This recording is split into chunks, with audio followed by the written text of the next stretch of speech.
full bars on my internet. Who knows? Yeah, I mean, you come through clear. It's You just can I can live see with you it, I jogging, can. and then you're good. We'll figure it out. Okay. Uh, Bill, thank you for coming on to the show. I want to go ahead and preface this whole conversation by saying you are the guy that's responsible for me buying a 3D printer. You're about the fourth person this week that's told me that. So my master plan is well underway. Unfortunately, I don't get like any commissions or anything from all the 3D printed people. So I got to tell you, I went down the rabbit hole and I watched almost all your videos. And by the time I was done, I was like, oh, that's it. I got to get a 3D printer. It's on. yeah, that's cool. I mean, that's kind of how I got into it. Although the rabbit hole was not very deep when I started looking around about 2 years ago.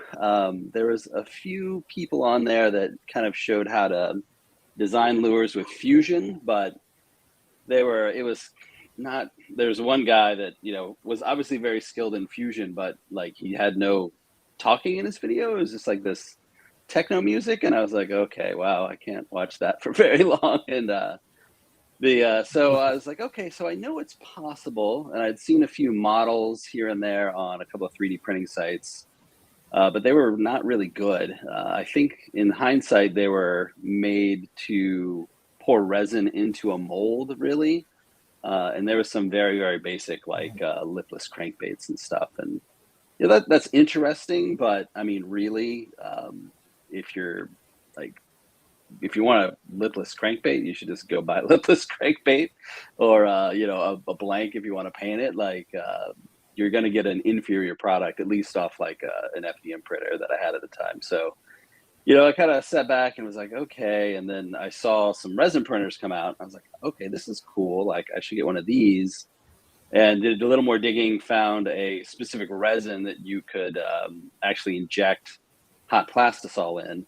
And that's when it kind of really just blew up for me. I was like, okay, now I can produce molds kind of at will for anything that I can design. Like this is really cool. So, and that's just kind of where it started.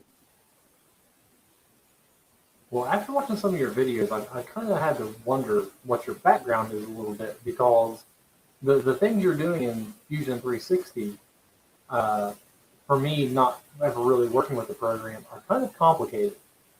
So if you wouldn't mind getting into a little bit of your background, do you have any kind of engineering or IT background? Yeah, so I was the like prototypical nerd. Like even though I'm 50, like I had a computer when I was 12. I had a VIC 20, like way back in the day, and got into IT. Actually, my major was photography, but I got into IT in the early 90s, and kind of worked in IT for long time until about 2000, and then after that I went into cybersecurity, and I was in cybersecurity until I semi-retired about 2 years ago. So I always like to tell people not an engineer, I'm a hacker. Like that's really the way I look at things. I don't know if you've seen Engineered Anglers YouTube channel. He's an actual engineer, and he goes up on the whiteboard, he does all these formulas and stuff like that, and it's really in depth, and he knows what's going to happen before he actually makes a lure. I'm much more of like, oh hey, this looks cool, like maybe I'll do this and maybe I'll do that and print it out and see what happens. And so I'm really self-taught, and that's kind of one of the reasons I chose Fusion 360 is it's free to start, and there's just massive amounts of educational content on YouTube to help you learn. So I still don't know it very well, but I'm probably at least a year and a half in to get where I am today, and that's it's a beast, man. Like it's crazy. Yeah. So don't get discouraged if you get in there and don't know what's going on. I had no idea what was going on when I got in there to start. It's certainly when you get into the design side of this whole lure making stuff, it gets pretty complicated. Have you always been an angler? You said you were a nerd. Usually, nerd and outdoorsmen don't really go together. Yeah, I was either fortunate or unfortunate that I have ADD, so that helps in a lot of things in my life. Just diagnosed like a year ago, but looking back, you're like, oh yeah, okay, now that all makes sense, right?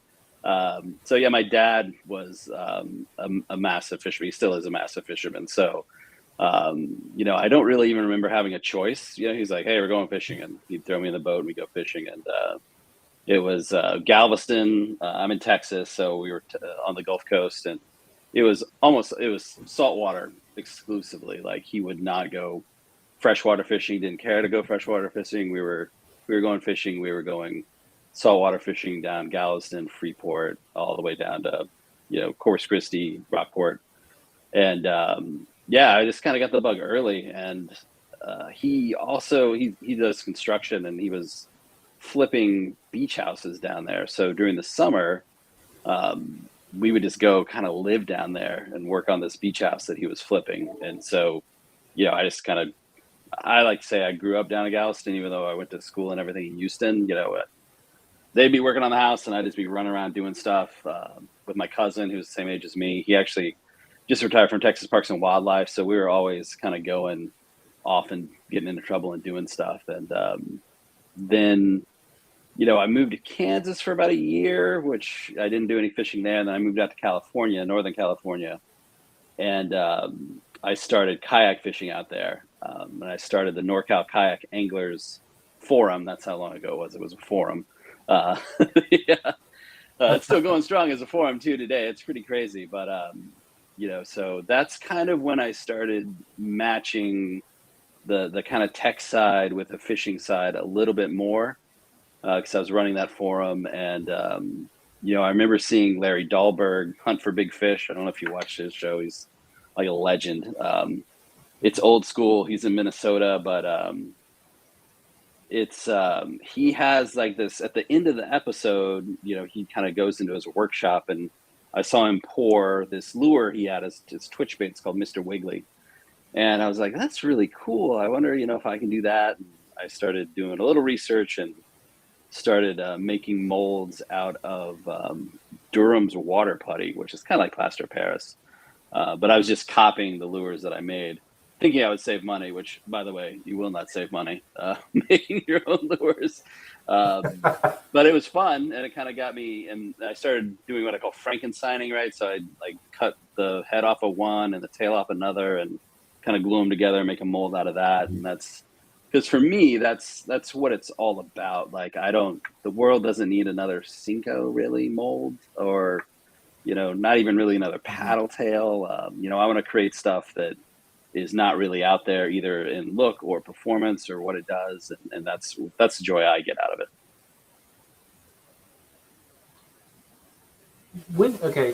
That was kind of the start of your whole lure making process. When did it all click that you could use 3D printers? I know you talked about from the earlier, like the filament printers. Is that how you got started? Yeah, and I got a 3D printer, again, kind of like some ADD moment. I was like, oh, hey, that looks cool. I'll get one of these. And kind of not really knowing what was going on. I knew it was cool. And I'd seen some people make some neat stuff, but I kind of got it. Even just 2 years ago, most of the stuff you saw in 3D printing was still relatively practical. People were like, oh, I 3D printed this replacement gear for my refrigerator, or I made a duct coupling between, this weird hose size and this weird hose size. And there were some creative people doing it, but not very much, because the technology hadn't quite got there yet. It was really hard. And the filament printers, I think, are still relatively difficult for someone jumping into it to get used to. But so I started doing that, and then kind of sat there for maybe 8 months. I didn't really do anything with it after I printed off a few random things, and then I saw I think it was a Kickstarter campaign for a company called Elegoo. They had a resin printer called the Saturn, which was kind of the first mid-size resin printer. So prior to the Saturn, most resin printers were really small. I think they're talking maybe 4 inches in width and maybe 4 inches in height.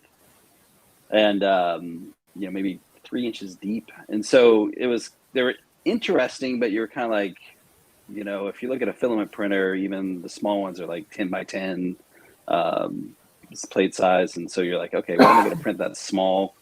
And then the Elegoo Saturn came out, and I was like, okay, this, I think I can print some useful stuff on. I got it. I printed, some, Yoda thing or something, right? And I was like, okay, that's cool. And again, it kind of sat there for another 2 or 3 months, and then it was like, okay, wait a minute, like I got Fusion 360 over here that can design stuff, and I got this resin printer that can print things at high quality. I did a few Google searches, found the Ceratec Sculpt resin that handles higher temperatures, and just kind of put everything together and bought a whole bunch of crap in like a week, and I was going from there. So yeah, it was. I'd love to give you a direct path, but sometimes I don't even know how I got there. But it's pretty cool. I suffer from some of the same ailments. I get down a path, I'm like, oh, I could really do that. And like, I don't know, 7, 8 months ago, I got some of the stuff to start making my own knives. And I got one knife almost all the way completed. And I was like, oh, wait a minute, I want to do something different now. So then I switched over to something different. And then I've got the 3D printer. So I sympathize completely. Yeah, that's good. I got dangerously close to knife making. It was like, oh, a forge. I should actually get a forge. Yeah. I was watching Forged in Fire, right? It's like, yeah, this is cool, man. Like I can make a knife. Yeah. And then I was like, okay, like probably not. Like I live in the middle of the city, I don't know. So yeah, the 3D printer is a little bit safer than the forge. I didn't get as far as the forge. I was just buying all the components and then cutting them and putting them together like a handle materials. I stopped myself short of the forge because I knew that'd be just a big drain. It's interesting that you were talking about having like a hard time finding information kind of in the beginning. Whenever I was, looking through YouTube and trying to find people that were 3D printing lures, there weren't in my opinion, there weren't a whole lot of channels going in depth and showing people how to do it. I think yourself, I may have seen one or two other people that had pretty decent videos. By and large, a lot of it was people that were just buying like the pre-made lure kits and painting them, or hand carving their own wood lures. Yeah, I mean, I have the utmost respect for those folks that hand carve their own lures, but like I can't do that. Like I just my dad's the woodworker, and I do some metal fabrication every once in a while, a little MIG welding. I stick pieces of metal together, but that kind of detail and that balance, and it was like, man, I just a week and you have a lure, and then maybe it doesn't work. It was like I can't handle that. So the 3D printing, you can come up with a design, and you can really come up with a design and 3 or 4 different ideas on the internal weighting and balancing, and print that out. And if you start in the morning, by 5 o'clock in the evening, you have 4 different versions of this lure that you're ready to go with, either in a mold or a hard lure. So to me, like I still like fishing, right? So I like to go fishing with the lures I make. I don't want to spend all week making a lure. So what was the first lure that you set your eyes on? Like, what did you have an idea when you first got into lure designing using? Yeah, not really, and that was a terrible mistake, because I kind of get in there, and like one day I'd be like, okay, I'm gonna make this paddle tail, but I'm gonna have this kind of tail, and then since I was so new to Fusion, like I couldn't really get it right, and then the next day it would be like, okay, I'm gonna make a creature bait, even though I don't really bass fish, and next day I'd be like, oh, I'm gonna do a curly tail, and so that it was difficult at the beginning, because you really kind of have to sit down and go, okay, like I'm gonna make, even if it's a worm, right? Like even if it's a very, very simple thing, to say, I'm gonna make this, I'm gonna make it all the way through. and you'll learn a lot in that process, getting it all the way through, and then you can add it to the next one, add it to the next one. The big struggle for me was really not necessarily. I mean, Fusion is complicated, but it's also kind of the language of the program, and I guess maybe of engineering and CAD in general. Like, I didn't know that, so I couldn't go on YouTube and say like, okay, how do I do a loft in Fusion? Because I didn't even know that a loft was a thing, and that's now the function I use probably the most to make my lures. But I didn't even know what it was called. So I stumbled upon it one day, just looking at a bunch of different YouTube videos. And I was like, wait a minute, like that's okay. That's how you do that, and like putting it all together and going through there. So my kind of struggle in the beginning is kind of what made me start my YouTube channel. I had already kind of started it, and I was doing the kind of what I call, the fish with me videos, right? We go out and go fishing, but I found that really, for me, like not very fun, because, filming and fishing at the same time is a real pain in the butt, right? So yeah, it's not fun at all. So I tried to do it today because I'm testing out a new lure, and so I went bass fishing for the first time in my life, and I'm like, I remember why this sucked. It's like, you've got this camera on your head. It's, even though it's a tiny camera, it's heavy, and did it record? Did it not? And oh my God, yeah. So I knew after a while that like I didn't want to keep doing YouTube and fishing and filming. So that's kind of when I pivoted over, and so I'm like, okay, I'm doing this. No one else is doing this, and really no one else is talking about designing lures, other than Engineered Angler. And I find that there's a lot of I call it secret squirrel, right? Like, everybody thinks they knows something that no one else does about lure making, and everybody knows everything about lure making, but no one shares it, right? So, and selfishly, I wanted to share it because I'm hoping that a bunch more people start, and that we can kind of learn from each other. Because I've been doing this for 2 years, and I feel like I've just scratched the surface on everything. And it's like, okay, like there's probably cooler ways to do this. I know there's lures that we can probably make 3D printing that we can't make in traditional manufacturing methods. There's things that I can do with a 3D printed mold that you cannot do with a CNC mold. I actually helped, actually printed a bait that another guy designed, that had some pretty massive undercuts. Like, it's this crazy creature bait that he designed, and the feet go down and they cut, they kind of tuck under like this, like a J.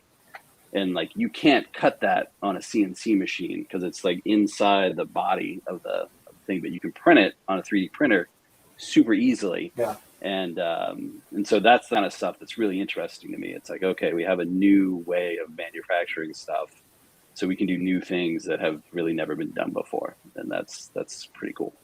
And I don't want to be the only one to figure it out. So. Well, I'm glad there are people like you who want to share it. So you've already said you enjoy doing like the molds more so than the hard baits, but you just talked about something that's kind of neat, doing things that other people don't think about doing, or doing them in non-traditional ways. One of your videos, you were making it was a woodless crank that was like a rattle trap, and instead of doing a two-piece construction, you said, well, I've got the capabilities to do this. And you just left out one of the eyes, left the chambers in there, put your weights or your BBs or whatever, glued the eye in, and you've got this solid seam, much higher quality crankbait than just having the two-piece glued together. Yeah, and that's another thing that I kind of, I guess, discovered. But if you look at a lot of other people that make plastic crankbaits online, they're either doing solid resin in the mold, or they get two halves and they glue them together. And I don't like gluing, and I don't like sanding, so I try to avoid it as much as possible. And with a 3D printer, actually printing two halves, most of the resins, if they get thin enough, they start to warp a little bit. And so it actually becomes very difficult to glue them together. And there's all kinds of other little things that get in your way. So I was like, okay, like I'm the only reason people do that is because it's always been done that way. Because when you mass produce lures, they use basically ABS plastic or some other plastic into a plastic injection mold, and then they have these giant machines that come and put them together, right? So that's a better way to do it for them because they're using plastic injection molds and weights and rattles and things that they can put in an automated fashion. But that's not the best way for me to do it. So how can I kind of get the same effect and not necessarily duplicating the process? And that's what I came up with so far. So I've done a few other ones that, you actually cut in half, like front to back, and glue them together instead of side to side. And Oh that yeah. seems to work okay for a lot of lures as well. So, that's, I'm always kind of looking for that different way of constructing them. But the kind of leaving the whole body whole and then putting in any rattles and stuff through the eye, that's worked really, really well for me so far. Well, it's slick because I've been looking at other people's patterns, and you can go on a place like Thingiverse or something where they've uploaded their STL files, and you can go there, grab them, and save them and print them. A lot of the files, like in the instructions, they'll tell you to like stop printing halfway through, add your add your weights, and then continue printing. I'm like, well, that doesn't really work with what I'm doing because I've got a resin printer that prints like upside down. It's an Anycubic, so it dunks down, pulls up, dunks down, pulls up. I couldn't put anything in there if I wanted to. It just fall into the resin. Yeah, exactly. I think I printed that lipless crank was like the first thing I printed where you paused it and put in your beads and stuff. And yeah, that works for FDM. And but that was even that was failing a bunch on my FDM printer because I'm not coordinated enough, right? I'd go in, throw in a BB, and I'd hit it and knock it off, and it was like this is terrible. So yeah, it's resin printing, home kind of commercial based resin printing has really only kind of started over about last year and a half, really getting out there. They used to be really expensive and really small, and so most people that were in the 3D printing space kind of stuck with filament based FDM printers, and so now you're seeing a lot more resin printers out there, and hopefully a lot more people making fishing lures with them. So. If you wouldn't mind very briefly, I think most people are, like you said, really familiar with the filament of the FDM style printer. Can you kind of give like a brief overview of how resin printers actually work? Because I had no idea how they really worked until I started researching it myself. Yeah, so you have, so if you've ever made lures before, you might have come across a clear coat that is a UV cured epoxy, right? So you kind of paint it on or dip it, and then you expose it to UV light, and it hardens up. That's the basic kind of. There's a few more things added to it, but that's the basic material that resin 3D printers use. There's different formulations, right? We talked about Sculpt, that it actually has a lot of ceramic, I think, or porcelain in it. That's all ground up to give it the heat resistance. You can get some that are stretchy or pliable, some that are very much like ABS plastic. That's what I use to print my hard lures out of. But the basic idea is you have this plate that lowers into a big vat of this resin, and there's a UV light underneath. And then most of them have an LED screen. And on the LED screen, basically the computer, the program, tells the LED screen what to let through and what to not let through. So if you're used to like a screen printer works, right? You have kind of these different masks, and it blocks off most of the screen and only lets the UV light through in these certain areas. And so it goes down there, it does that once, it raises up, goes back down, does it again, and kind of builds your lure or whatever you're printing kind of layer by layer as it's pulling up out of the resin. So like you mentioned, it's exactly upside down from how filament printers work, where they're spewing out hot plastic onto a thing and kind of building it up. This is building it, I guess, from the bottom up kind of, but yeah, so it's pulling it up. So there's a lot of different things that you need to think about that you don't necessarily have to think about in filament printing. Like, this thing's gonna be hanging there for a while, so you need to make sure it has enough support and it doesn't fall off. And I mean, I ruined my Saturn that I bought, because I didn't know what I was doing, and yeah, like something fell off and then it got crushed in there. It was a mess. So yeah, it's a little trickier. It's hard to say because it's like I go back to like my filament printer every once in a while, and I'm like, man, this thing's like, I don't like this thing. 'Cause the build plate has to be all level. There's like 4 corners. There's all these screws. And when it goes haywire, like it just keeps spewing filament everywhere, and you get what they call the spaghetti monster. And so you get this giant ball of filament. So when your resin print fails, you just have like half a lure there, or nothing in there, and a little blob of plastic in there. And so that's great. The main difference is what happens after you print them. With a filament printer, you can just run over and grab that thing and go off and do whatever you want to with it. With resin, you have to clean it because there's still a bunch of uncured resin on there. You have to get all that off, and then you have to cure it again to make sure you get a proper cure all the way around before you're ready to go. So that step adds maybe another 5-10 minutes of work. And so, but the quality is just stunning compared to FDM, right? So it's crazy. Night and day. Yeah. Yeah, I was looking at some FDM printed lures, and you mentioned you don't like sanding. Well, if you made a lure with an FDM printer and you wanted to, let's say hypothetically, sell it to somebody or something like that, the amount of prep work that has to go into that thing before you could even put paint or hardware on it is unreal.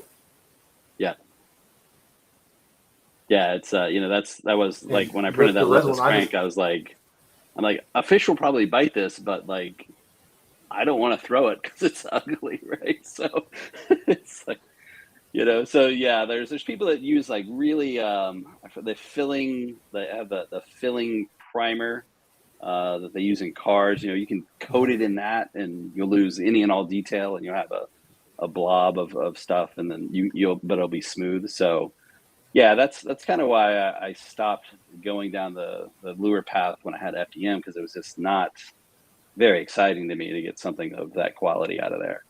And then the resin came along, and I was like, wow, this is the same quality as the stuff you pick up in the store, right? So.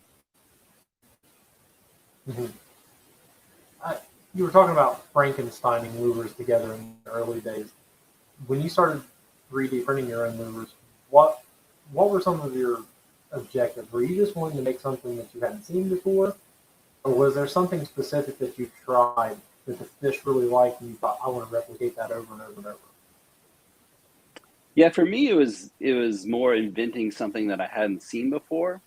And so I went off in like a million different directions, trying to just kind of recreate, I guess you'd call it a paddle tail, but I was like, okay, everybody has a paddle tail. There's got to be a different geometry I can use here to give me the same thing but look cooler or something like that. And then I put out, and that took me, I mean, man, I don't know, I think about 6 months before I even got a lure that kind of worked. Then the first time I went out with it, I caught a nice redfish. I have a video on my channel that's like, this fish cost me $2,000, and because I bought everything, and I came up with this lure, and I don't know, I probably burned through, I think, at least 5 kilograms of plastic trying to get the mold printed. And at the end, it was just kind of a so-so lure. It wasn't really that good. Like it's the tail's probably much better on a twitch bait. So that's kind of when I kind of changed course, and I said, okay, like I don't understand why lures are made the way they're made, right? I don't understand why a paddle tail is the shape it is. I know it works, but I don't understand why it works that way. And so I went back and kind of started with the basics from a lure standpoint. It's like, okay, if I have a paddle tail that's almost a rectangle, how does that work versus one that's more fat at the bottom than it is at the top, versus fat at the top and narrow at the bottom, right? We've kind of seen a lot of these different paddle tails, and And so then you kind of understand, at least I don't understand it at like an engineering level, right? Like a fluid dynamics level, but it's like, okay, I know that if it's fat at the top and narrow at the bottom, it's going to wiggle this way. If it's same way all the way through, it's going to wiggle that way. So when I'm like, okay, I want another part of the lure to act this way, I kind of know the basic geometry of it needs to be fat here and skinny here and things like that. And that really helps a lot. You know, and you know, I said earlier, you know, don't get into this to make another Cinco, but you do kind of need to make another Cinco at some point just to kind of understand like the dynamics of how everything works. And you know, I keep talking about paddle tails because that's kind of what I throw the most of, and down here on the coast. And you know, someone was asking for some formulas about, I want a paddle tail that, you know, has a nice slow thump versus a fast thump versus this, and everybody went around and around. We pretty much figured out that there's no way to do that because there's so many variables involved, down to, you know, how wide the tail is compared to how narrow the tail section is before you actually hit the paddle. You know, one of my favorite paddle tails I have right now has it's just a straight tube all the way back to the paddle tail, really kind of small.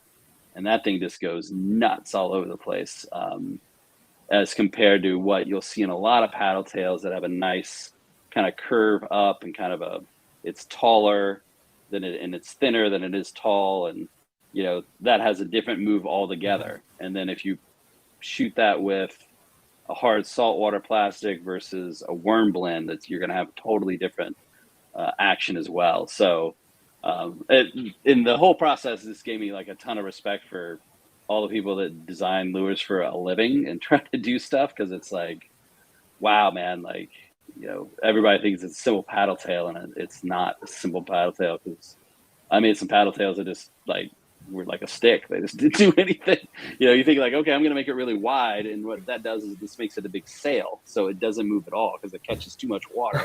So it just pushes like this through the water, and it's crazy, man.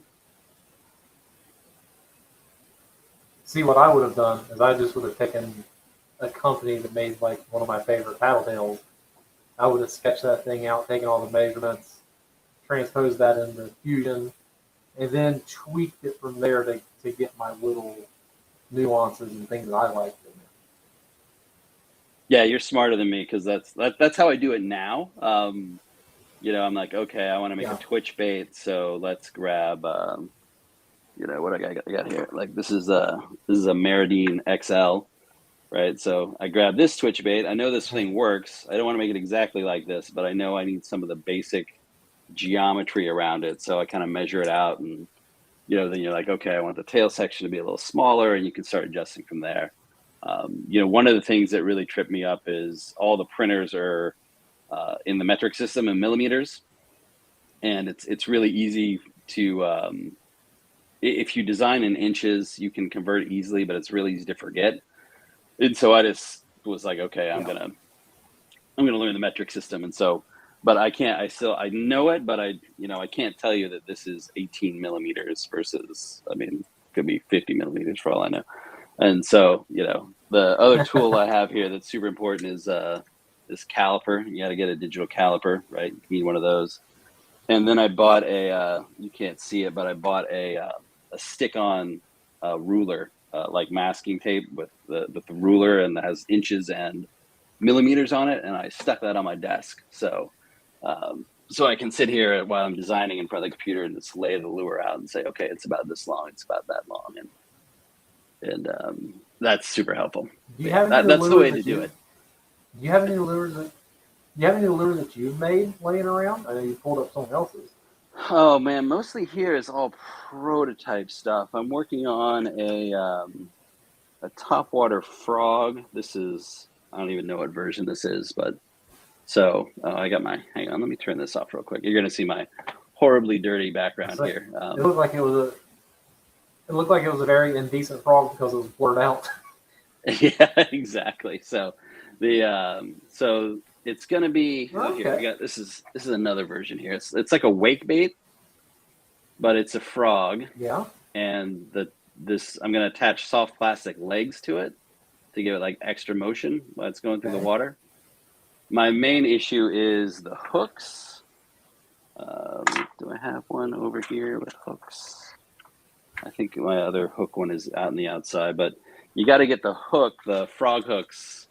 You want to make a weedless, right? So the frog hooks have to go inside like that. So getting that at the right height so you have enough gap clearance and all kinds of other stuff is where I'm stuck basically right now. So I think that's all I have around here. I'm surrounded by a bunch of other lures that I use for reference, like this.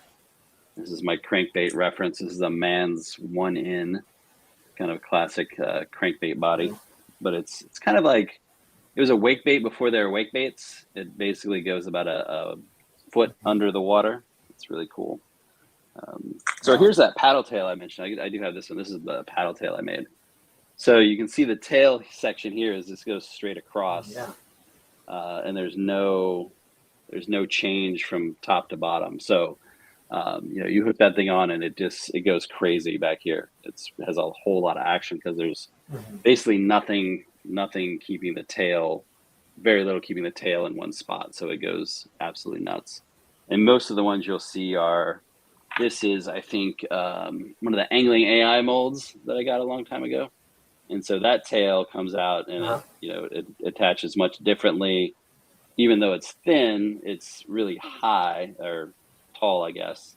And so that actually has a pretty dramatic impact, right? You see, it doesn't fall down as far as that one I was holding, which is like, flops over. So that's the kind of stuff that, I just nerd out on all day, right? So like this guy, this one caught me just a ridiculous amount of fish in the fall this year. Like this particular lure, actually, I think I caught about 9 redfish on in one day. So,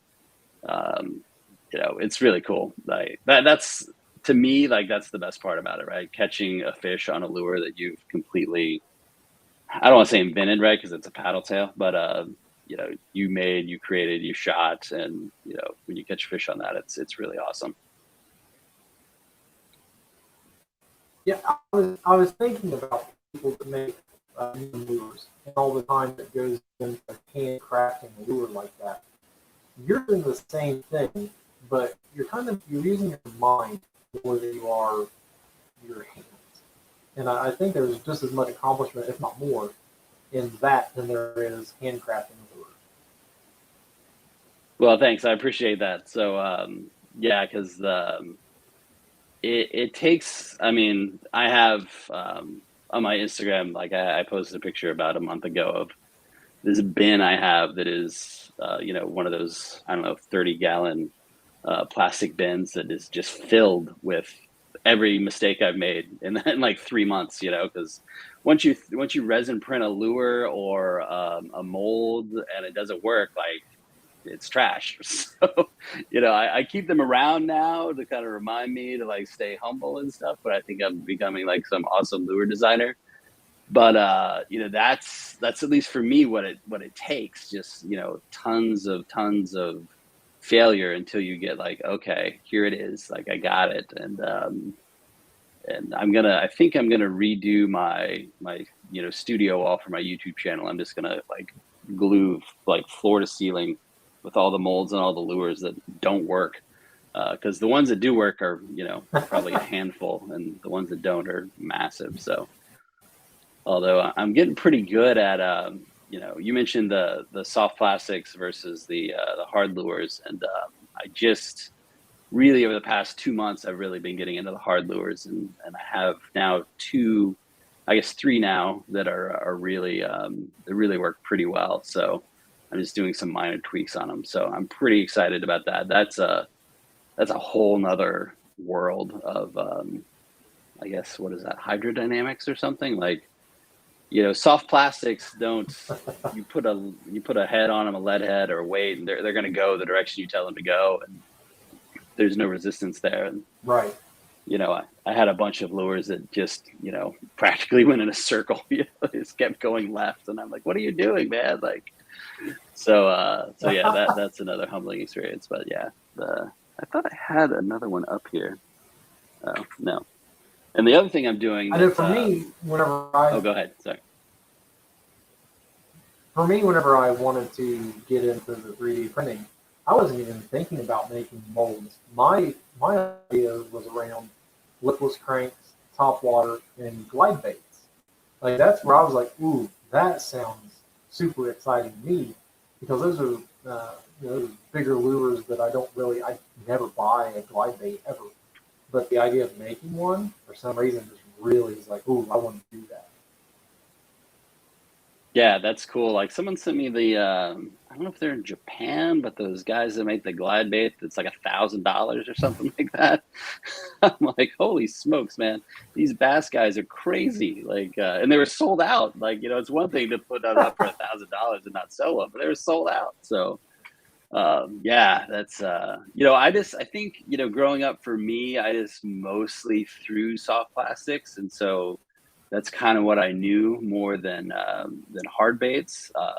But lately, I've been throwing some more twitch baits, and so I'm like, okay, I need to make some twitch baits, wake baits.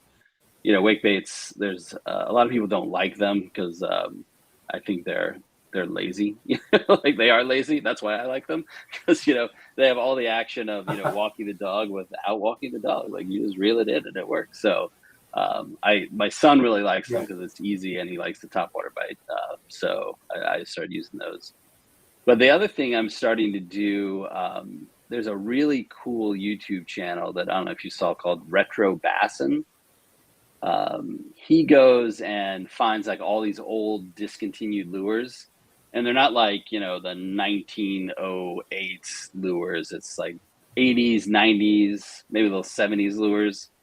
And he kind of hunts them down and talks about them and stuff like that. So what I've started to do is start to get some of those lures and actually model them so I can release them, and if people want to fish them, like they can without using one of the last lures on the planet. So like I've been working on this guy. I don't know if you've ever seen this lure.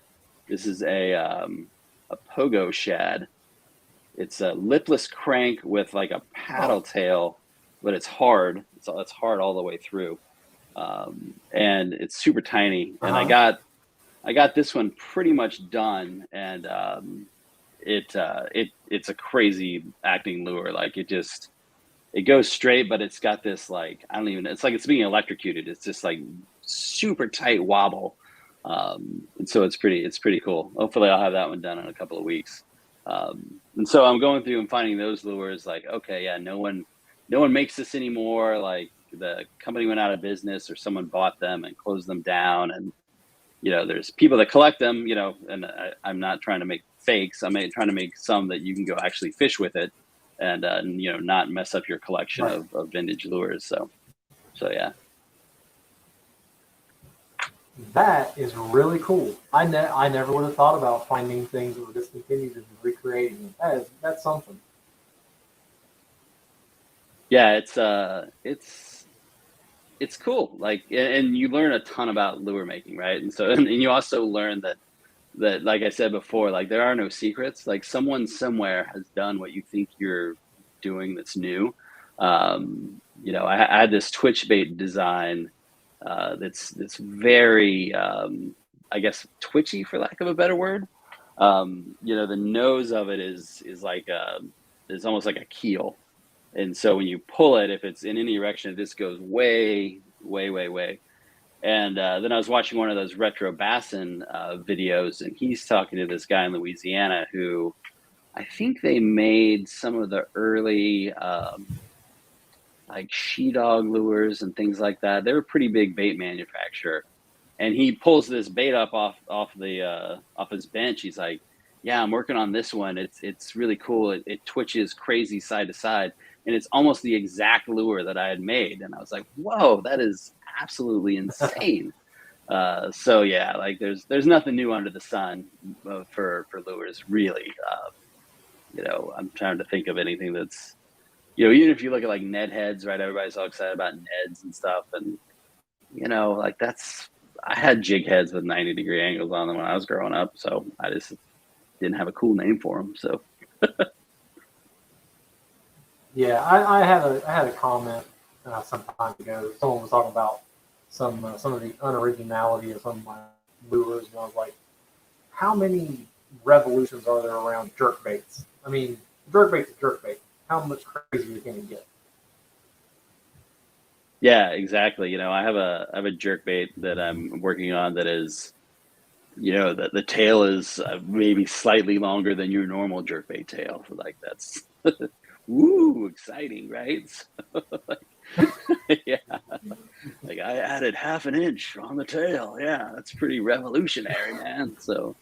Um, so yeah, no, and there's a Of course, reason that those forms are around and everybody uses them is because they work, um, so yeah, there's sometimes there's a need to make something new, and that's what I want to do. But you're usually making iterations on things that are already out there, right? So yeah. For someone who's just getting into the 3D printing scene, or for someone that maybe wants to make their own lures, um, I think we've already established that buying a resin printer is the way to go. Um, what are some of the other basics? Like if a person just wanted to get bare bones into it, what would you recommend they get? yeah, so I think it's important that you realize that the resin and the cleaning solution, which is usually isopropyl alcohol. I use denatured alcohol. And I mean, I'm messier than probably the normal person, but it does make a mess, and you kind of need a dedicated space for it, right? So you don't want to be doing this in your kitchen around your food or anything like that. It's not going to kill you, but it's not good, right? So you can get resin burns if the resin gets on you, and when the UV light hits it, the resin gets hot, and so it can cause burns on your skin if it gets on your skin, and then UV light hits it just by you walking outside or something like that. So I'm trying to someone used a term the other day. I think they said it's an industrial chemical. It's not a hazardous chemical, right? So you want to be prepared for that, the kind of mess and the stuff you're going to be working with. Isopropyl alcohol, denatured alcohol makes my eyes just go nuts. So, I have to get into a full on like mask situation. I got lots of venting in my garage, or I just open up the door. But if you've been making at least soft plastic lures, you've kind of already should be used to that. Hot plastisol is not something you want to suck up in your lungs too much either. So, but that's kind of the key there. And I think that I've been over the past 3 months, there's been a lot of people like you that have seen my videos, and they reach out to me and they're like, "Hey, I just ordered a printer," and I'm like, "Okay, cool. Like, what do you have that you're going to print?" And they're like, "I don't know." And I'm like, "Oh, okay."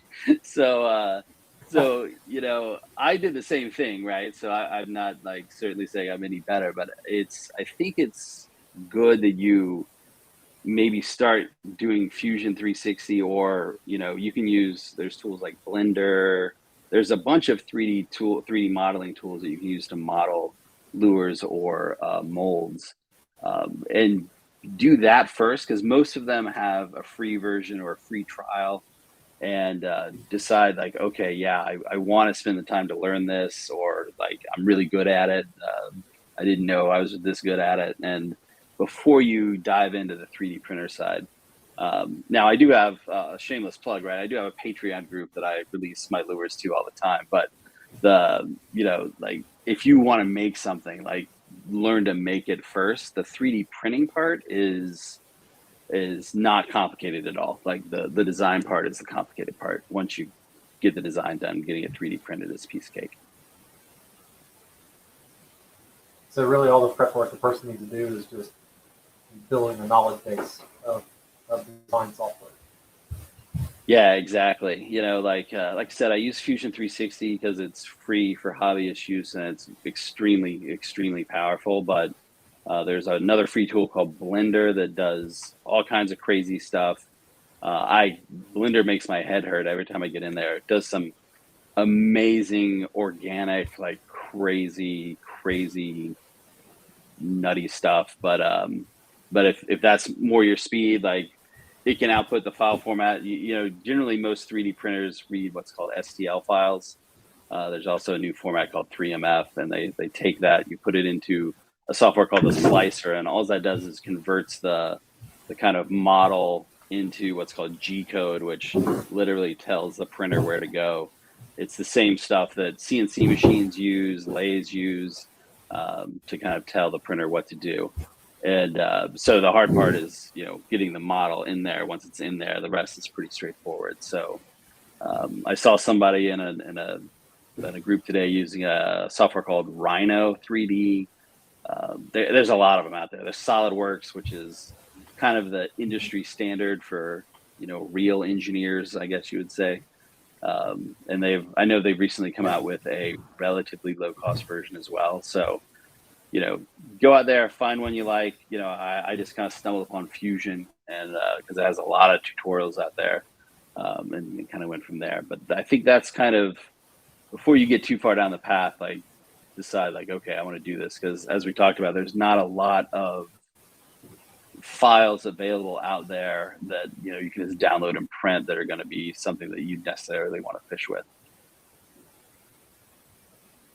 Yeah, I found that out the hard way. I just found a little small popper that I wanted to print, and I thought, oh man, this is going to be great. And I don't know if I did something wrong or if something was wrong with the file, but I threw it in the tub after I cleaned it and cured it. My kid was taking a bath, and I thought, let's see if this thing, how this thing floats, not if, how it floats. So I threw it in the tub, and it freaking sank right to the bottom. Hit the bottom. I don't know what I did, but it does not float. Well, it's probably made for an FDM printer, right? So the PLA doesn't weigh anything, and it floats. Like, you could print it almost completely solid with PLA, which is the standard filament they use, and it'll float. Resin, sinks like a rock most of the time. So yeah, you'll need to, like, in the slicer, you could probably hollow it out, and it might work. Yeah, that's what I'm going to do on next time. But then you need to make sure there's holes on the outsides of it too. So, because if you hollow it out, no way for the resin inside the drain, then it will cause you other problems. So, so yeah, I mean, this is the problem that everybody runs into if you don't have a good like. There's tons of people that have made lures on the internet, but like, you don't know if they even know how to fish, or they saw a picture of something and decided to do it. So I'm actually designing a lure from a picture of for this other local YouTube guy in Houston is also plays Final Fantasy a lot, and I guess there's fishing inside of Final Fantasy. So I had to design a Ranker Tom something that literally is just a 2D side profile picture. And I'm like, oh man, this is going to take a while. So I got the profile right, but I have no idea like how wide it is, like how to make it float. So, but it's coming along. It's going to be pretty cool too. That's fun. Like, that kind of stuff is really cool to me, right? So, he's going to be excited because, I mean, he's probably going to be the first person on the planet to fish with that lure in real life. Because he went and looked for one, and like no one was making any. There's no 3D files for any of them. So yeah, that's a lot of fun.